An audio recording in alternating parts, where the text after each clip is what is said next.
Hey yo, what's up with y'all? It's DJ Jimmy Dre, and I'm here with Cars for Life on the very first one-on-one spotlight. For all those who see this in the future, just let them know this is the first one. And really appreciate homie bringing me out, you know what I'm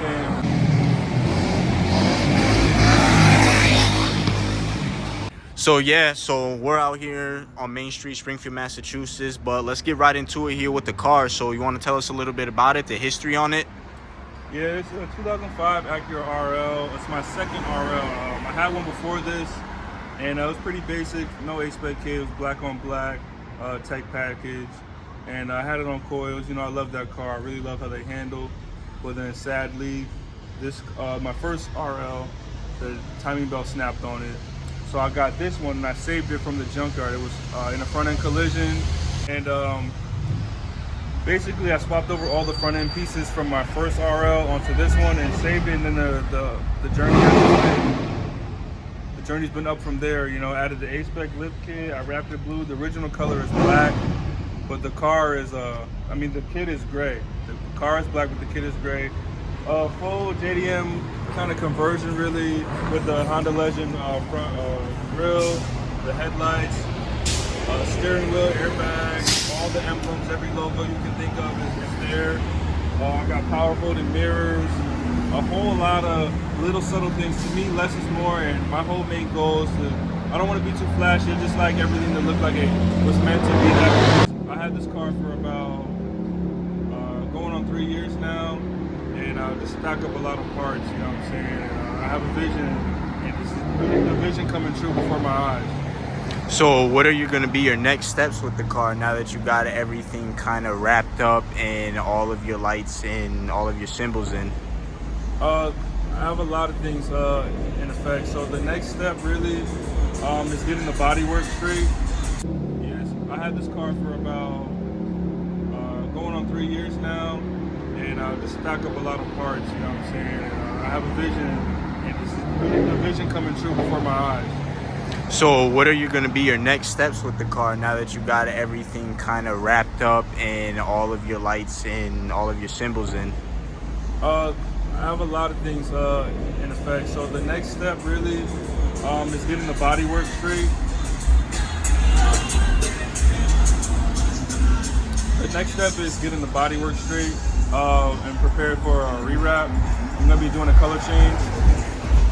I haven't decided on an exact color yet. I'm thinking of yellow maybe, and blackout chrome and stuff like that. Doing jewel eye retrofit headlights.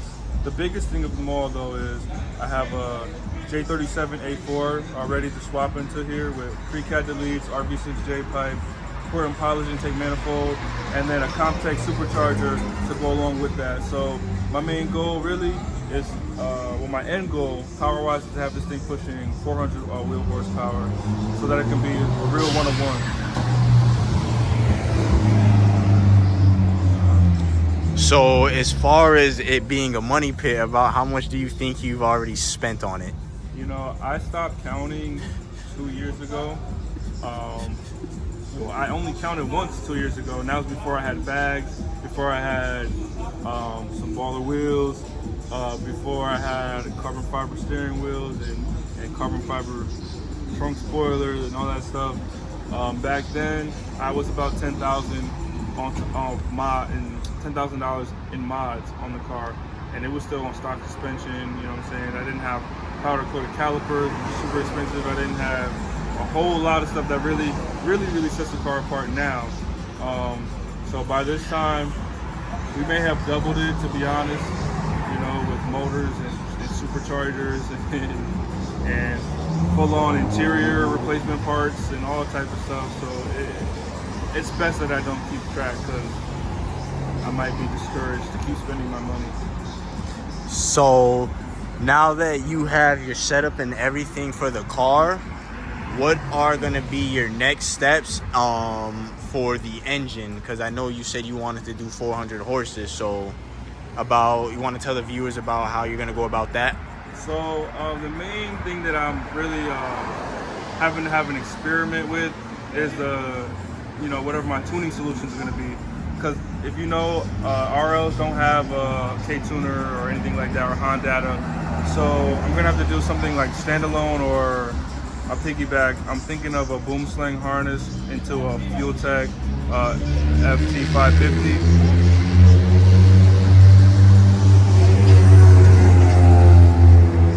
That way I can control the engine, but leave the stock ECU to control the all-wheel drive and the transmission.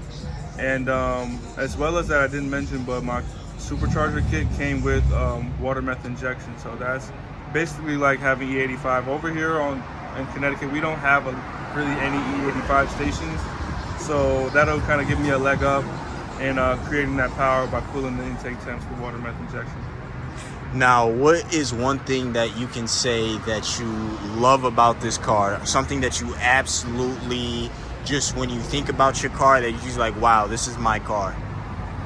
I really love how it drives. No matter how it looks on the outside, it always was a great driving car. You know, especially for an RL being my first car. It was definitely a great experience for a 16-year-old. It really taught me how to drive. It gives me a lot of confidence too with the all-wheel drive system that really can take corners really well, and it's a very balanced car. And then at the same time, it's a king of the highway and it's real comfortable. That's if I had to choose one thing, it's the interior, the way I feel when I'm in the car. I'm a taller dude. I'm real comfortable and spacious, so just the driving experience overall. Now, what's one thing that you don't like about the car? I don't like its lacking power from the factory. That's about it, you know. That, you said one thing, that, but then another thing is the glove boxes. They all melt, they peel up, and it's a hassle. It's real ugly. A lot of people's glove boxes look like Freddy Krueger. So I had to buy another glove. I've had to buy about 3 glove boxes along the way throughout the years of RL ownership. So that's one thing I really don't like. Besides that, pretty sturdy car. There's little things here and there that RL owners don't like. You know, like chrome peeling. That's why these little trims in the front, I body color match them to the rest of the body, because the chrome peeling was just not it. It wasn't it for me. You want to tell viewers who are potentially wanting to build a similar car in the future? It will never be cheap. These cars are not cheap at all. They're not a Honda Civic. They're not a Honda Accord. They're not a rebadged anything. You know, the RL is one of the only cars in the Acura Honda lineup that doesn't have like a cross-referenceable chassis. So like, there's no suspension pieces that fit from another car. Like, don't think you can get coilovers from the TL and put it up here. You can't do that.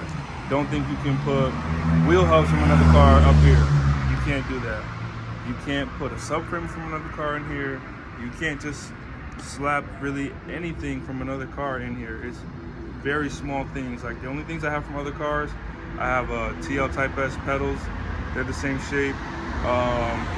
Engine parts are about cross-referenceable because they use the same engines, but besides that, there's a lot that's different. This is on a chassis of its own, you know. So be prepared. Be prepared.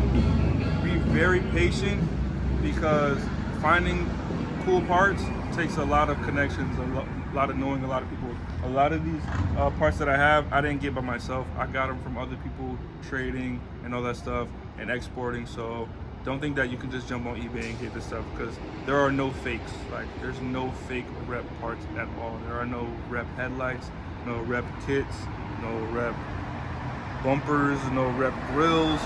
Nothing is fake about an RL. You know, so you have to be either very patient or you have to be real ingenuitive and create stuff. You know what I mean?